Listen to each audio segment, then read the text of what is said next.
नमस्कार, मैं ज्योति श्रीवास्तव। आप देख रहे हैं सी न्यूज भारत।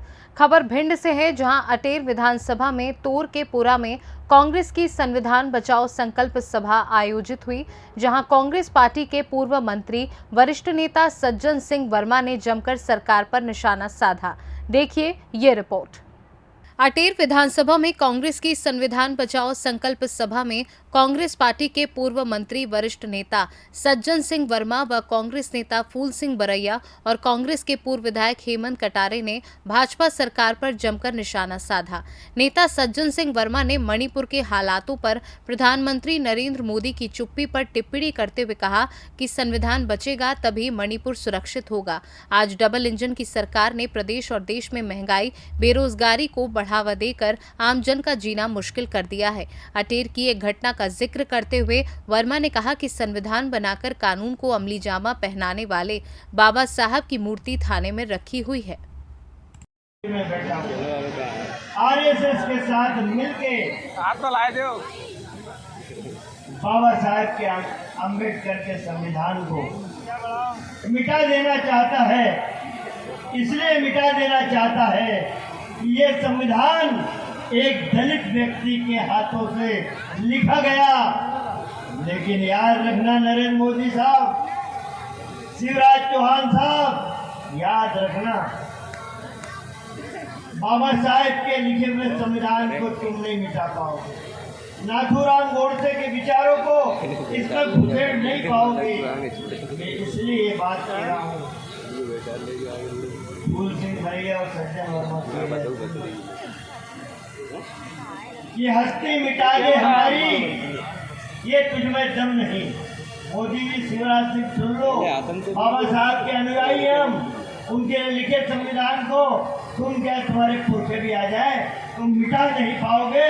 तो मेरा ये कहना है कि हस्ती मिटा दे हमारी, ये तुझमें दम नहीं।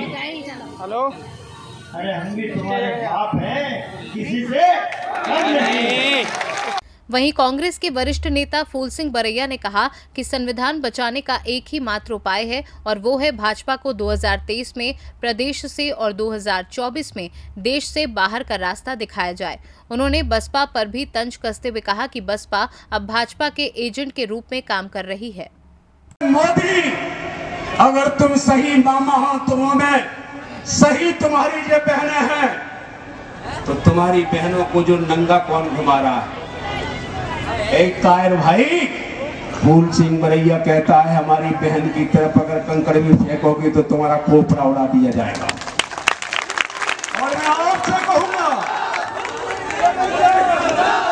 मैं आपसे कहना चाहता हूं, हमारी बहन बेटियों की तरफ अगर किसी ने कंकड़ भी उठाया और जिस दिन पंजे वाला रिजल्ट आकर के हम लोग सरकार बनाने में आ गए और किसी ने हमारी बहन बेटियों की तरफ कंकड़ भी उठा दिया नहीं, तो समझो उनका ठिकाना नहीं है, वो कहां पर मिलेंगे पता भी नहीं चलेगा। और यही नहीं, ये कहना चाहूंगा, तुम मामा हो तो जो बहनें मणिपुर की रोडों पर नंगी ले जाई जा रही, इनके कार्यकर्ता उनके साथ हरकत कर रहे थे, पत्रकार बीच में पहुंच गए। वैसे तो पत्रकारों को भी घुसने नहीं दिया जा रहा था, लेकिन पत्रकार बीच में पहुंच गए थे और पत्रकारों ने पूछ लिया उनके पतियों से।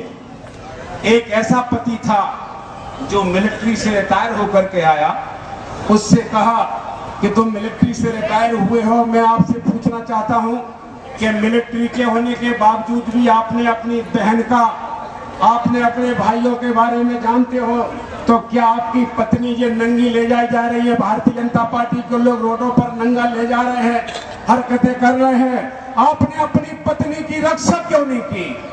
तो वो फौजी ने क्या बोला मालूम है?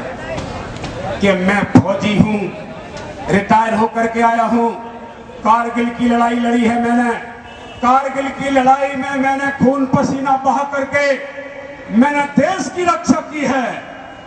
देश की रक्षा करने वाला फौजी भाजपा के राज में आया और अपनी पत्नी की रक्षा नहीं कर सका। ये देखिए, वो क्यों नहीं कर सका, इसका कारण मालूम है? इस दौरान कांग्रेस के पूर्व विधायक हेमंत कटारे ने कहा कि मैंने अपने 15 माह में हर गांव में विकास कार्य किया। विधायक निधि मुझे सिर्फ साल की मिली, पर कार्य हमने अपनी खुद की निधि से किया और अभी किसी कार्य में कमीशन लेना तो दूर, सपने में सोचा तक नहीं। सुना है आदरणीय पत्रकार बंधु भी बैठे हो, आपने व्यापम घोटाला सुना है। व्यापम घोटाले में क्या होता था, परीक्षा दूसरा नौजवान देता था और चयनित दूसरा होकर के आ जाता था, बाद में परीक्षा के बाद पता चलता था। ऐसे ही पटवारी घोटाले में हुआ, परीक्षा कोई और देता था और चयनित कोई और हो जाता था। आरक्षक घोटाले में भी यही हुआ।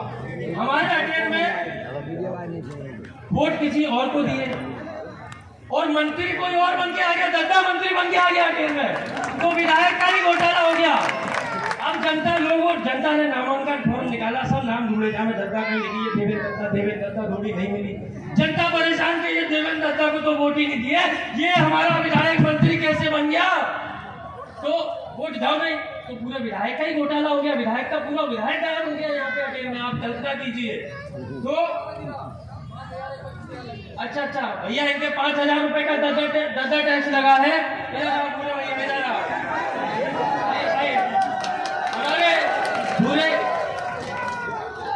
हमारे भूरे भैया हैं, ये जो है 5,000 रुपए का दद्दा टैक्स लेके अभी हमारे साथ कांग्रेस में शामिल हुए हैं। तो ध्यान रखिएगा, इस दद्दा टैक्स से मुक्ति पानी है तो आपको कांग्रेस को वोट देना बैठोगे भैया। ऐसे एक नहीं, हर गांव में कम से कम 100 500 लोग हैं जो कुंवरगढ़ के हैं। आपको याद दिलाना चाहूंगा, भूल मत जाना भैया, चुनाव आ रहा है, भूल ना मत। कुंवरगढ़ में बाबा साहेब की मूर्ति स्थापित थी, बाबा साहेब अम्बेडकर जी की, लेकिन यहाँ के मंत्री के दबाव में यहाँ के एसडीएम वहां पर गए और मूर्ति को उखाड़ने लगे। हमारे स्थानीय लोगों ने विरोध किया, उन्होंने कहा कि बाबा साहेब की मूर्ति को हाथ मत लगाना, वो हमारे देवतुल्य हैं। इनने बोला नहीं, यहाँ से बाबा साहेब की मूर्ति हटेगी। लोगों ने विरोध किया, फोर्स भेज दिया, एसडीएम भेज दिया और बोल करके उसको हटवाया और आज वो मूर्ति उसको ले जाकर के थाने में रखवा दी। उसके बाद जब कुंवरगढ़ के लोगों के साथ अन्य अनुसूचित जाति के लोग इकट्ठा हो गए, ओबीसी वर्ग के लोग इकट्ठा हो गए और आंदोलन किया, थाने को घेराव किया, तो सबके ऊपर लौट करके एफआईआर दर्ज हो गई। हुई कि नहीं हुई बताइए आप लोग, हुई कि नहीं हुई बताइए आप लोग। उसके बाद आज मूर्ति थाने में रखी हुई है। मैं आपसे पूछना चाहता हूँ, ये सुन करके कि बाबा साहेब भीमराव अंबेडकर जी की, हमारे देवतुल्य जो महान पुरुष है, उनकी मूर्ति थाने में रखी है। भिंड से सीनू संवाददाता विनोद शर्मा की रिपोर्ट। देखा जाए तो मध्य प्रदेश में विधानसभा चुनाव काफी निकट है। ऐसे में भाजपा की कमियों को गिनाने के लिए कांग्रेस अपनी सभा आयोजित कर रही है। ऐसे में मध्य प्रदेश की जनता विपक्ष की बातों को कितना समझती और सुनती है, ये देखने वाली बात होगी। फिलहाल के लिए इस खास रिपोर्ट में बस इतना ही। देश दुनिया की तमाम खबरों को जानने के लिए आप देखते रहिए सी न्यूज़ भारत।